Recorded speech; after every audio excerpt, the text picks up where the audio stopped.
Hello, welcome to the Inris Files.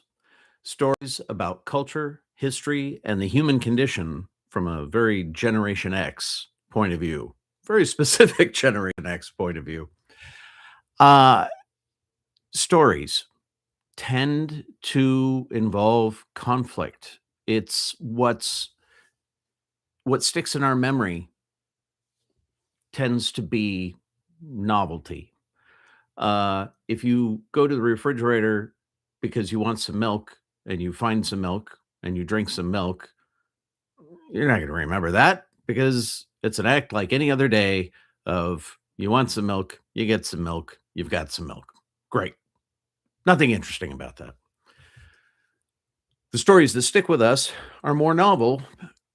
They often rest in tension, and that tension is conflict. I want some milk. There's no milk. Why is there no milk? It's answering those questions. It's closing those loops that may or may not be interesting enough for us to remember, may or may not be interesting enough for us to learn valuable lessons. The human race, as a general rule, I think on balance, ultimately, when you add up all of the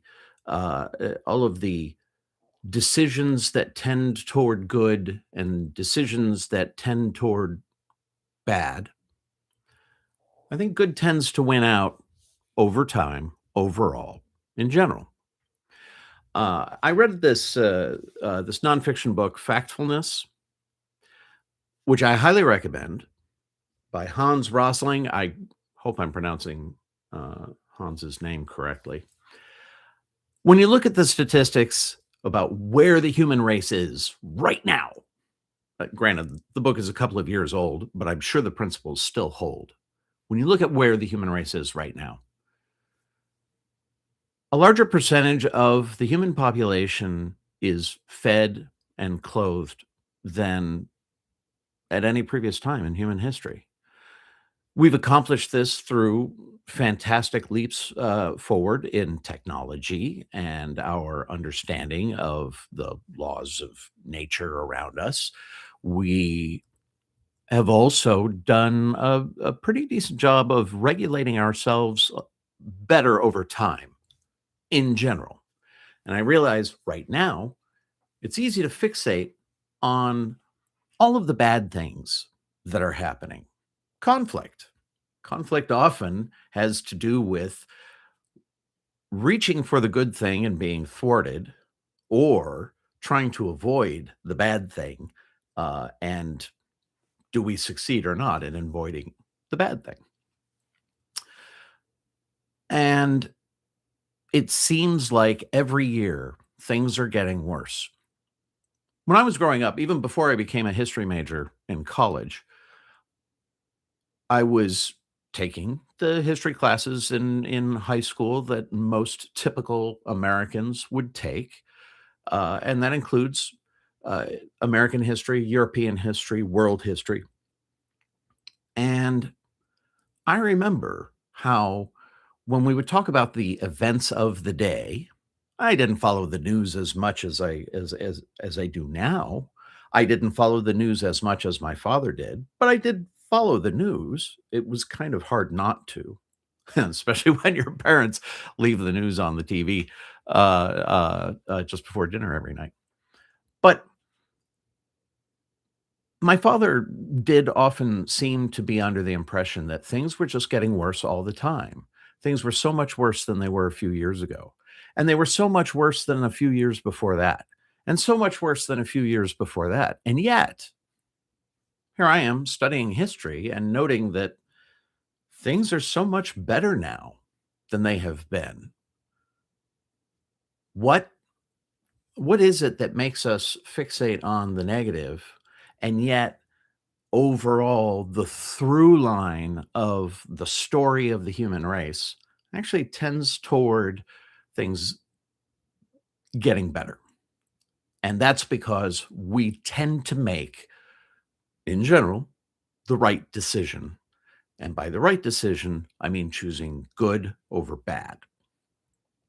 By the way, I'm not choosing any particular hand for any particular reason. I was talking to somebody the other day who was saying, "Yeah, when you look out of the corner of your eye, if you're looking up and to the left, that means you're looking at you're favoring the side of the brain that's making up stories, and if you're looking up and to the right, it's you're thinking of memories, or maybe it's the other way around. I don't remember. I also am not sure that I actually believe that, but I haven't read the studies. Maybe they have. Regardless, when we think about the stories of our lives, the things that we remember are the things that we kind of perceive as being pivotal in shaping our uh, preferences, the the way we tend to settle when everything is at rest. I don't know about you, but when I think about the history of the stories of my life, there have been several times I've done things that I've not been proud of at all. Several times where, despite my best intentions, I have not always ended up on the side of doing the right thing. Not something I'm proud of. Hopefully, these are things that I have learned the right lessons from, but I am occasionally reminded of bad decisions I have made in the past when I encounter somebody who still harbors some resentment because of something that happened in the long ago. At the same time, I also have memories of occasionally doing the right thing and having that have profound, lasting implications. The same thing is true for fiction as it is for real life stories. Which one you emphasize is going to determine how you interpret the whole story when you get to the end. But when things are happening, you don't necessarily know how that's going to contribute to the ending. It could be that the person you were very nice to ended up being the bank robber or the person who you were mean to ends up doing something that saves the life of somebody you care about later on. I was reading just the other day about the lead singer of a rock band, the Cranberries, and the lead singer had been abused when she was 8 years old, and this affected her, uh, it affected her psyche for all of her life, and in the end, her life was shorter than it probably should have been because she was not taking good care of herself, and so this becomes part of the story of her life is, a tale of tragedy. We know other people who have experienced trauma, who have maybe not, ended up in a place where their lives would be reviewed as tragedy. I want to talk today about a couple of events that have happened, in my life that I remember because I want to remember when I made the right decision, how it ultimately proved to have long-lasting positive reverberations throughout my life. A lot of what we experience depends upon what we focus on, and I assure you there are many times where I focus on the bad things that have happened in my life. But I say all of that by way of introducing a couple of stories where I think I might have made the right choice. Actually, I'm gonna tell one story where I was the one who made the choice, and I'm gonna tell another story where I was the beneficiary of somebody else making the choice. Because we have all done good, and we've all done less good, but we've also been on the receiving end of both as well. I remember when I was young, there were frequently times when we'd be introduced to a new student, or we would be introduced to some new group or some new factor that impacted the school classroom or the family dynamic. And more often than not, I don't know if this is generally true, but more often than not, I always felt like I was observing events as they were playing out rather than actively having control over any of those events. If you're being introduced to friends of your parents who are visiting from out of town, that's more just a fact than it is, uh, at least in my life, than it was anything that I had anything to do with. I had no control over it, that kind of thing. And yet, every once in a while, there would be one of those situations where it would occur to me, I might actually want to do something about this. This happened on one occasion. I was in the third grade, which again, I guess that would make me about 8 years old. Uh, and we had a new student who had his family had come to our town from a different town, and so he was new to the school. Uh, but he's our age, and he had the same upbringing as the rest of us, or at least as far as I knew. And yet when we all went out for recess, he was sitting alone, and he was obviously sad. And again, I think on another day, I might have just perceived this as a fact. But for whatever reason, on this particular day, it occurred to me that I could do something about this, and I should do something about this. So I went over and introduced myself, and he introduced himself, and then we just started talking. And then we started doing things together, and we became friends. Over time, I mean, we lived on the same street, turns out, uh, and we lived on the same street for years. We, uh, we had our ups and downs, as all friendships do, but we did become very good friends. We both enjoyed music. He played, trombone, I played cello. And in fact, he and I would hang out with, a lot of other, well, not a lot of other, a couple of other, b I wanna say musicians, but when you're in 3rd grade, are you really a musician? Other kids who played instruments. We loved reading the same kinds of books, and those would be the basis of a lot of our conversations. And then, uh, for me, 6th grade was the last scene of that chapter of my life. My parents, had gotten an opportunity to, purchase a house in the city as opposed to the suburbs where we were renting.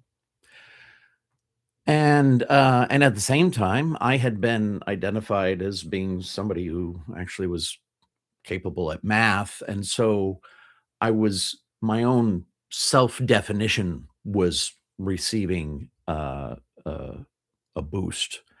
I was no longer just one of the pack. I was now somebody who had something different about him. And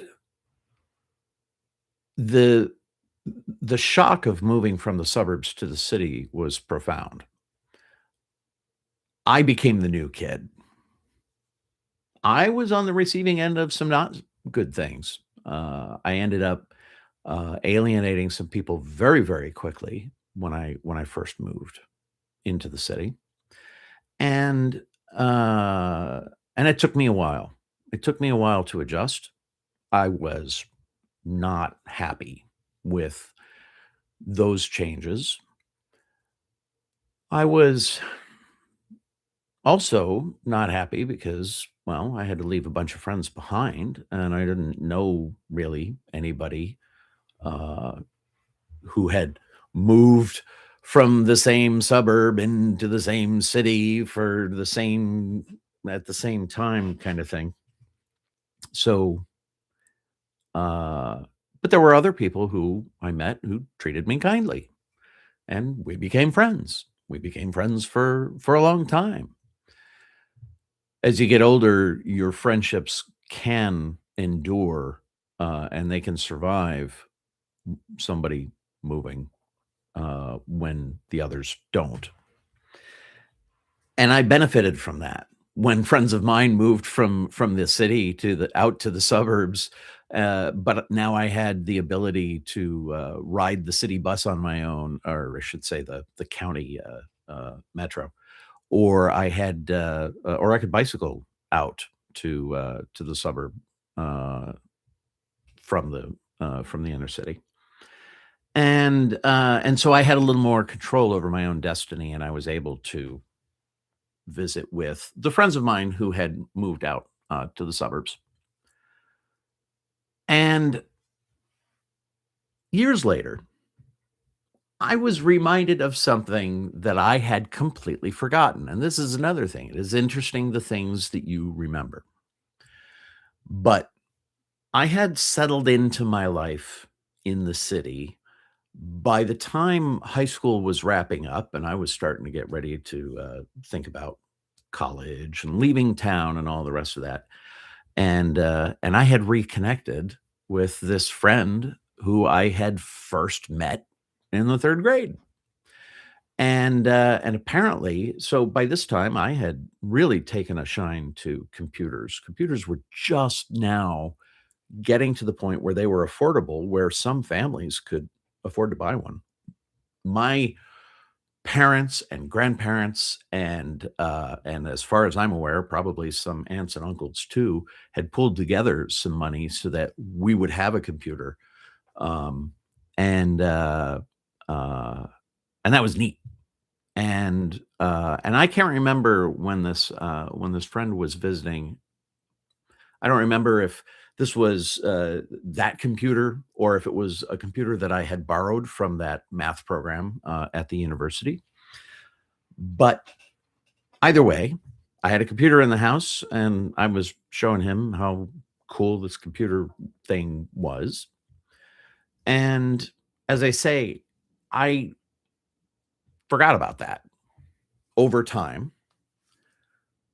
Years later, I ended up, encountering this friend again, and it's great. Reconnecting with him.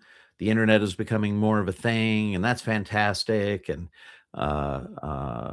finding out that what happened with his parents and his sister, and people who I had known from my youth, and that was great. And and then we reconnected again a couple years later, and he reminded me about coming to visit me during high school in the inner city and how I had introduced him to computers and how excited I was about the computers, and that excitement was contagious. And it ended up impacting what he ended up pursuing when he went off to college, if I'm remembering the story correctly. I was really touched that I had said anything to anybody that had a positive effect on the direction that they had taken. I didn't know. There have been several moments in my life where I end up being shocked by the fact that somebody did something that I recommended, even though it seemed obvious to me at the time, "Oh, this is what you should do." I just wasn't used to people actually saying, "Yeah, that sounds like a good idea," and then actually, following through with it. And this was one of those occasions. I guess I was just so excited about the computer, that ended up having an impact on the trajectory of his career. I'm not taking credit for anything that happened, good or bad, in his life, but I think it is reasonable to say that if we were to follow the through line, It's a series of kindnesses. I had I've reconnected with him, and he reminded me that, about some of the downtimes that we had in, when we were in elementary school, and I had after he mentioned it, I'm like, "Yeah, yeah, I think I do remember that." Yeah, we had some periods that were definitely ups and downs, and yet, for me, that's not an important part of the through line. The important part is every once in a while, we would reconnect, and every time we reconnected, it was positive, always positive. There's something that just, I realize I'm an extrovert.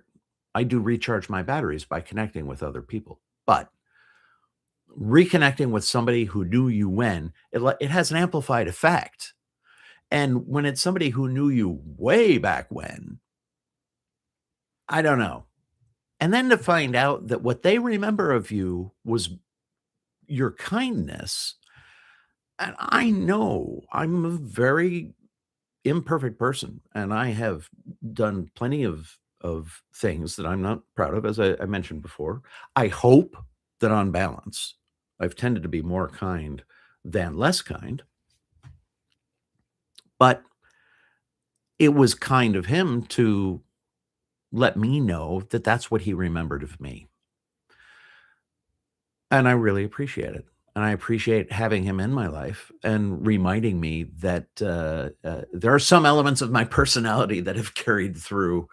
Um, I would like to think, I would certainly hope, that now when I encounter a situation where there's somebody who is new and there's somebody who's, looking, a little, um, lost, I think now I do have that sense of self-awareness to say, "I can do something about this," and choose to do the right thing. Likewise, when I was a freshman in college, uh, as happens during freshman orientation, so I went away to college and I was not living, with my parents. I went like a 3-hour drive away, and so, uh I'm there with a whole bunch of other people who are visiting the campus from wherever they lived. Uh, and you freshman orientation, you have all these activities that you engage in where you're forced to meet people who might be in your dorm or they might be in your college within the university or whatever the case may be. Um, and you bump into these people all over the place, but then you keep bumping into them, and a lot of that is by design. And I kept bumping into this just wonderful woman who was also a freshman. She came from uh, the uh, uh, the Appalachian area of Pennsylvania, and, I don't know, we had a sense of humor that really clicked, and, uh, I think a similar sense of, curiosity and creativity. Eventually, after I had, and I know I told this story elsewhere, I ended up, becoming editor of the humor magazine. She was living in a dormitory, building, that was right right by mine. And so, so again, we were constantly bumping into each other at the mail slots or whatever. I think we had both gone down to the student newspaper. Uh, I think we both went down to that, tried out at the same time, found it distasteful. So when I ended up part of the humor magazine, I enlisted her help to join the staff because we had to build the staff completely from scratch. She was, among other things, a very skilled illustrator, and she had just drawn some wonderful drawings, and I had decided for one of the issues of the humor magazine that I wanted to do a parody of How the Grinch Stole Christmas, and my parody was going to be How the Grinch Stole April Fool's Day. Even then, I was very much into meta humor. Wh what kind of a practical joke are you playing to deprive everybody of practical jokes? Like, very meta sense of humor. And I asked her if she would do the illustrations for the piece, and she said yes, and that was great. Now, in the meantime, while I had this and other things on my plate, I wasn't spending as much time on the humor magazine as a couple of other members of the staff, including my co-editor, um, and another fellow who I had known for years. Actually, he and I had been at that same math program when we were going to the university as high school students. We got to know each other, and so that was why when we both ended up at the same college, which was not an accident. I mean, we were both very well aware of the decisions that we were, the choices we had for colleges. He had convinced me that I should look at one school, and I had convinced him he should look at another school, and then we ended up going to the school that I had recommended. Um, and uh, it's funny how things turn out. On this particular occasion, though, he and I were having a little bit of a falling out. I think he and my co-editor felt I wasn't necessarily pulling my weight, and I think it's probably fair. uh, if that was indeed what was bothering them. Again, these incidents happened years ago, and I'm sure I'm misremembering some details.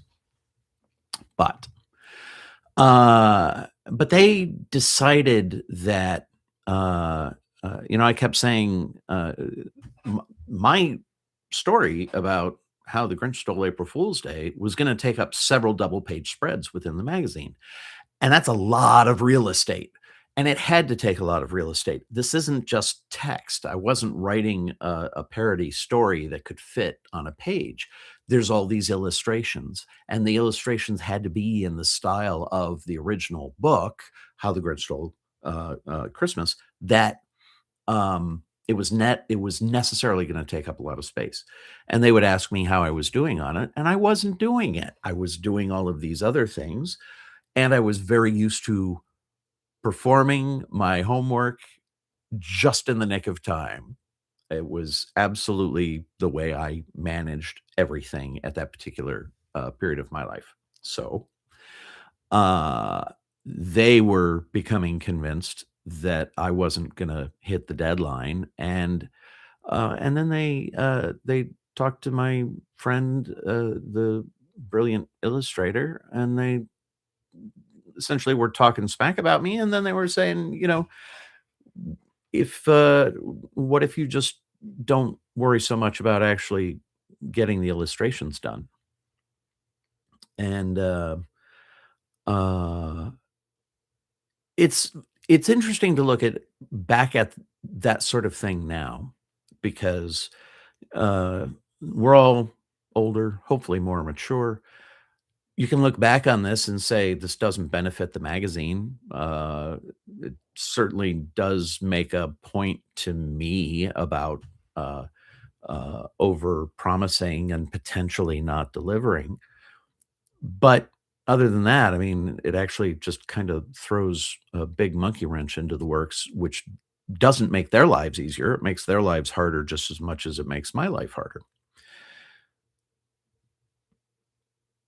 I think we see this happen in adults all the time.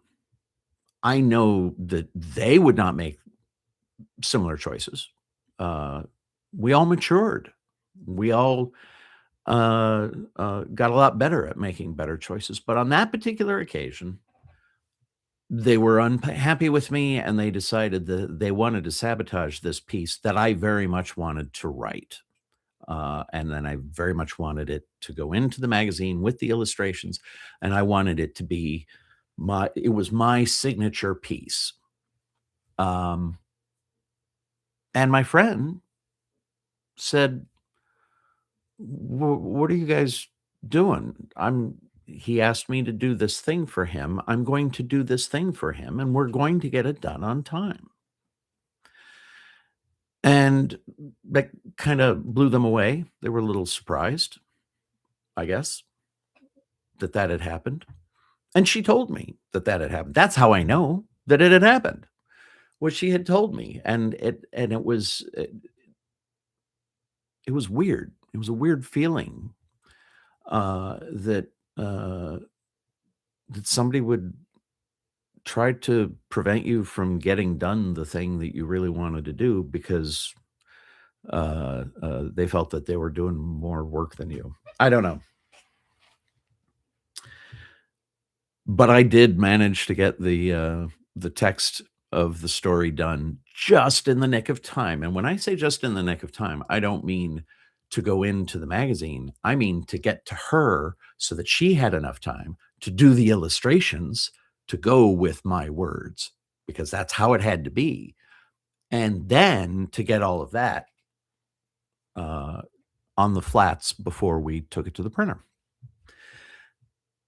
And we got it printed, and everything came out on time, and I was very, very happy with the piece. To this day, I I carry a copy around with me, and I am totally fine showing this piece, even though I wrote it decades ago when I was far less developed as a writer or a humorist.